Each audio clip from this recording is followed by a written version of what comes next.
ओम शांति। बाबा good morning.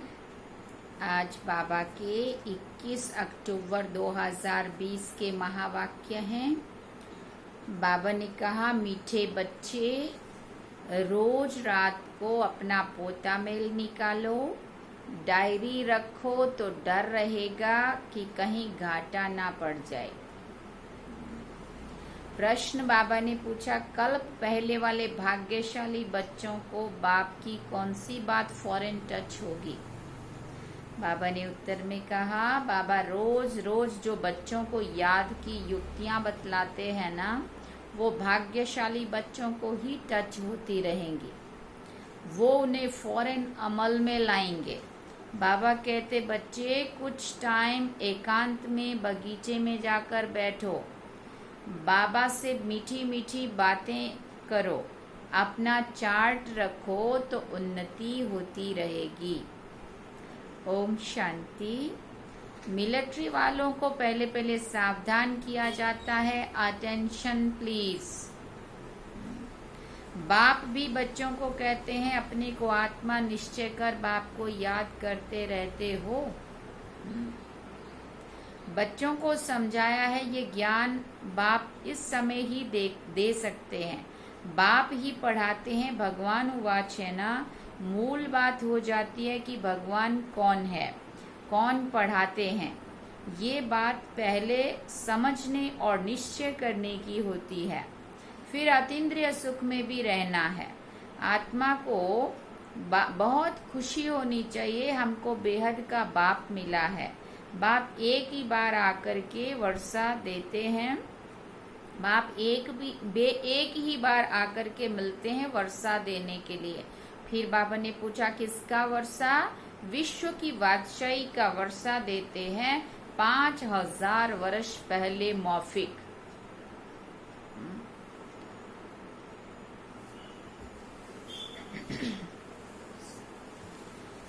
ये तो पक्का निश्चय है ना, बाप आया हुआ है, फिर से सहज राजयोग सिखलाते हैं। सिखलाना पड़ता है, बच्चों को कोई सिखाया नहीं जाता है। आप पे ही मुख से मम्मा बाबा निकलता रहेगा, क्योंकि अक्षर तो सुनते हैं ना। ये है रूहानी बाप। आत्मा को आंतरिक गुप्त नशा रहता है, आत्मा को ही पढ़ना है। परमपिता परमात्मा तो नॉलेजफुल है ही, वो कोई पढ़ा नहीं है, उनमें नॉलेज है ही। किसकी नॉलेज है? ये भी तुम्हारी आत्मा समझती है। बाबा में सारे सृष्टि के आदि मध्य अंत की नॉलेज है। कैसे एक धर्म की स्थापना और अनेक धर्म का विनाश होता है, यह सब जानते हैं। इसलिए उनको जानी जाननहार भी कहते हैं। जानी जाननहार का अर्थ क्या है, ये भी कोई बिल्कुल नहीं जानते। अभी तुम बच्चों को बाप ने समझाया है कि ये स्लोगन भी जरूर लगाओ कि मनुष्य होकर अगर क्रिएटर और क्रिएशन के आदि मध्य अंत को नहीं, या ड्यूरेशन रिपीटेशन को नहीं जाना तो क्या कहा जाएगा। ये रिपीटेशन अक्षर भी बहुत जरूरी है। ड्रामा रिपीट होता है, चक्कर कैसे फिरता है, तो बाबा कहते हैं ये जानना भी बहुत जरूरी है। करेक्शन तो होती रहती है ना। गीता का भगवान कौन, ये चित्र भी बड़ा फर्स्ट क्लास है। सारे वर्ल्ड में ये सबसे नंबर 1 भूल है। परमपिता परमात्मा को ना जानने के कारण कह देते हैं सब भगवान के रूप हैं। जैसे छोटे बच्चे से पूछा जाता है तुम किसका बच्चा, तो कहेंगे फलाने का। फलाना किसका बच्चा, तो कहेंगे फलाने का। फिर कह देंगे वो हमारा बच्चा। वैसे ये भी भगवान को नहीं जानते तो कह देते हैं हम भगवान हैं। इतनी पूजा आदि करते हैं परंतु समझते नहीं है। गाया भी जाता है ब्रह्मा की रात, तो जरूर ब्राह्मण ब्राह्मणियों की भी रात होगी। क्योंकि हमने भी उनके साथ साथ पार्ट बजाया ना बाबा के साथ साथ, इसलिए ये सब धारण करने की बातें हैं। ये धारणा उनको होगी जो योग में रहते हैं। याद को ही बल कहा जाता है। ज्ञान है सोर्स ऑफ इनकम। याद से शक्ति मिलती है जिससे विक्रम विनाश होते हैं। तुम्हें बुद्धि का योग बाप से लगाना है। ये ज्ञान बाप अभी ही देते हैं, फिर कभी भी मिलता नहीं है सिवाय बाप के और कोई दे ना सके।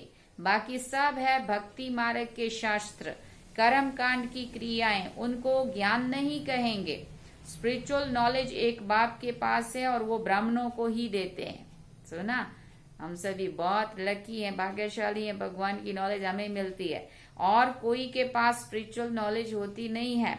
दुनिया में कितने धर्म मठ पंथ है, कितनी मतें हैं, बच्चों को समझाने में कितनी मेहनत लगती है, कितने तूफान आते हैं। गाते भी हैं नैया मेरी पार लगाओ।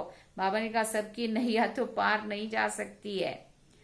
बाबा ले जाना भी चाहे तो भी, क्योंकि हर कोई बैठते ही नहीं है ना, गुटक के बाहर चले जाते, इसलिए बाबा चाहेगा भी पार ले जाना तो भी बाबा कहते सबकी नैया पार नहीं जा सकती। कोई डूब भी जाएगी, कोई खड़ी हो जाएगी, 2-3 वर्ष हो जाते हैं, कईयों का तो पता ही नहीं चलता।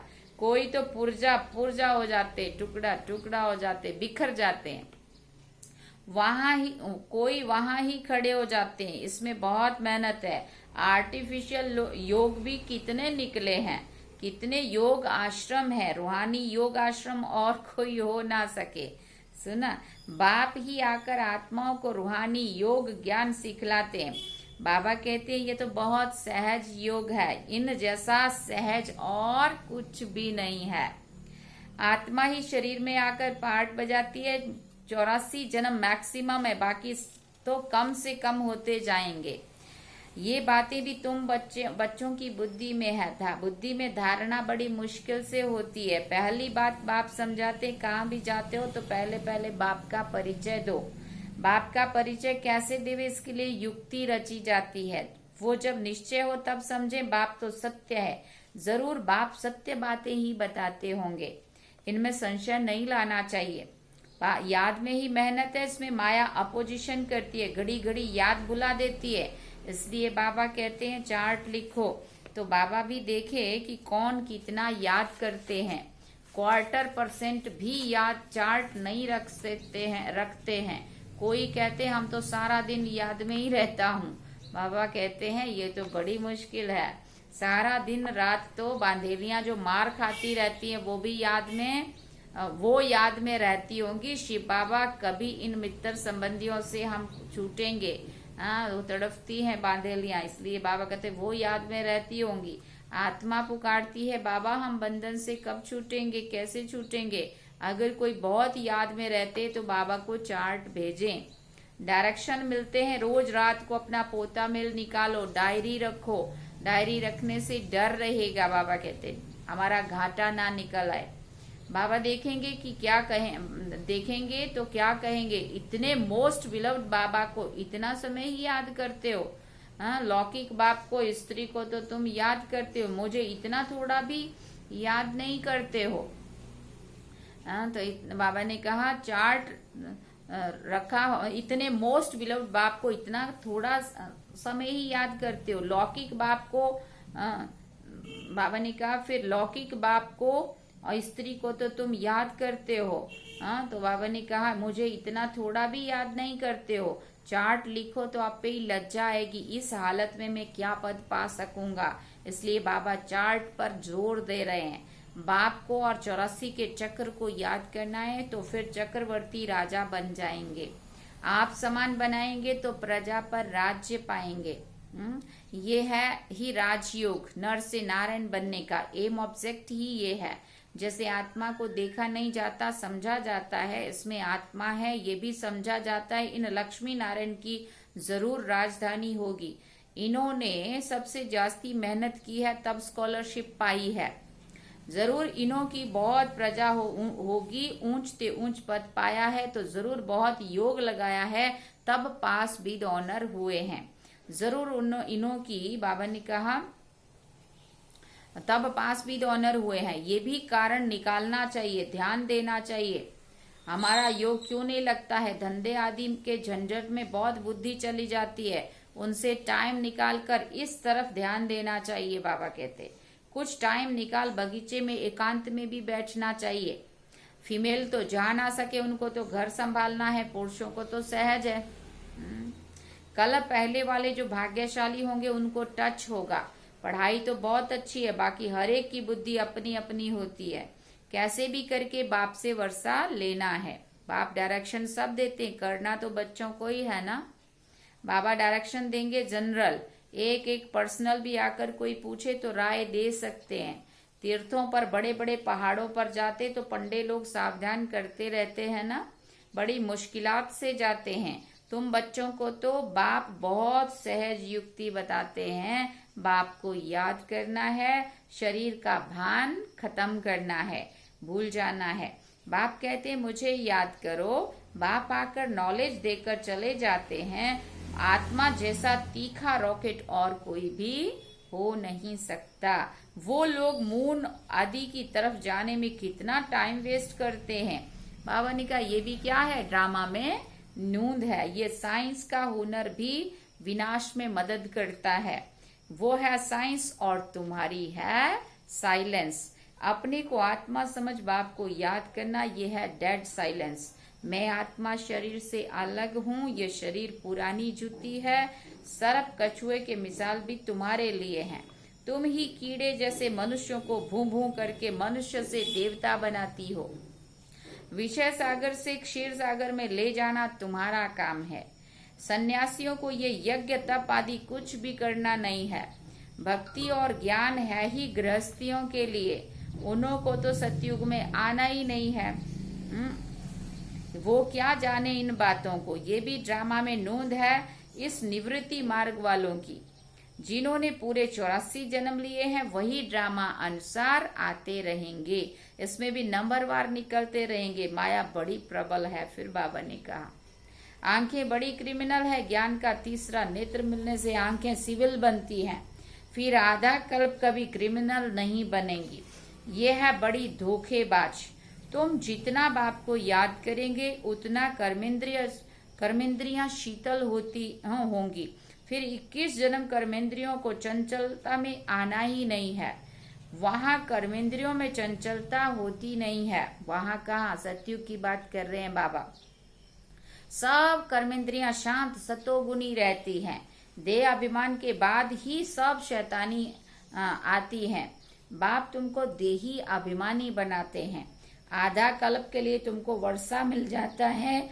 जितनी मेहनत जो करते हैं उतना ऊंच पद पाएंगे। मेहनत करनी है देही अभिमानी बनने की, फिर कर्मेंद्रियां धोखा नहीं देंगी। अंत तक युद्ध चलती रहेगी।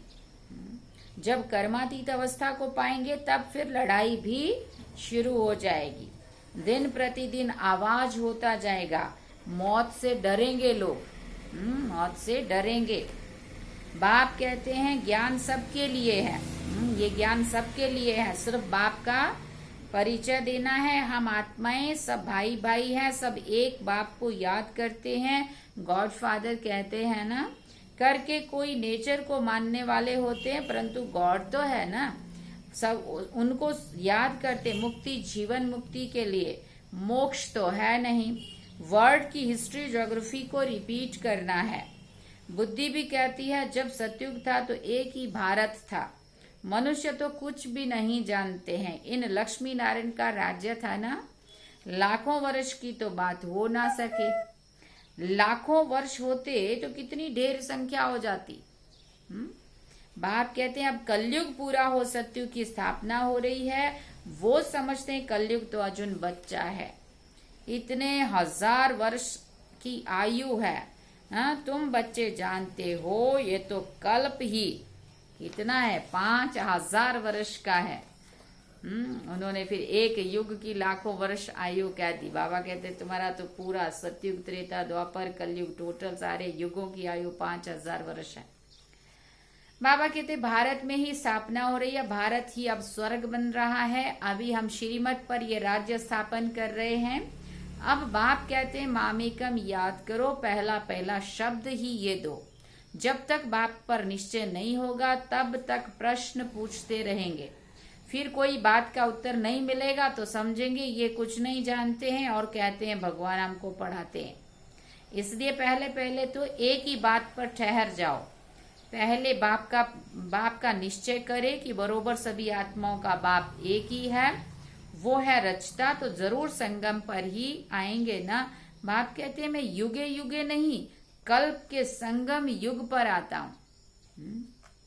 मैं हूं ही नई सृष्टि का रचयिता, तो बीच में कैसे आऊंगा मैं। फिर बाबा ने कहा तो मैं आता ही हूं पुरानी और नई दुनिया के बीच में। इनको पुरुषोत्तम संगम युग कहा जाता है। तुम पुरुषोत्तम भी यहाँ बनते हो। लक्ष्मी नारायण सबसे पुरुषोत्तम है। एम ऑब्जेक्ट देखो कितनी सहज है।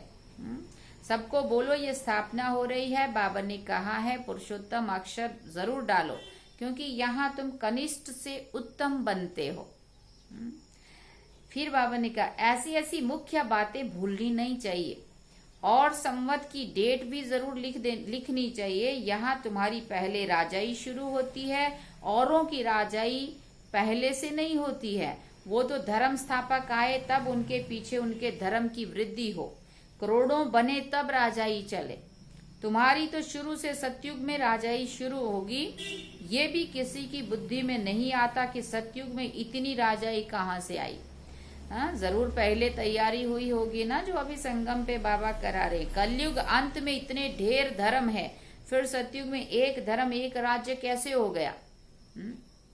कितने हीरे जवाहरों के महल हैं। भारत ऐसा था जिसको पैराडाइज कहते थे। 5000 वर्ष की बात है, लाखों वर्ष का हिसाब कहाँ से लाएं, कहाँ से आया। मनुष्य कितने मूंझे हुए हैं। अब उनको कौन समझावे। वो समझते थोड़ी है कि हम आसुरी राज्य में हैं। इनकी माना देवताओं की महिमा सर्वगुण संपन्न है। डैश डैश देवताओं की ये महिमा है। तो बाबा ने कहा क्योंकि देही अभिमानी है तो बाप कहते मुख्य बातें याद की। 84 जन्म लेते लेते तुम बने हो, पतित बने हो। अब बाबा कहते फिर पवित्र बनना है, ये ड्रामा का चक्र है। अच्छा, मीठे मीठे सिकिल दे बच्चों प्रति माता पिता बाप दादा का याद प्यार और गुड मॉर्निंग।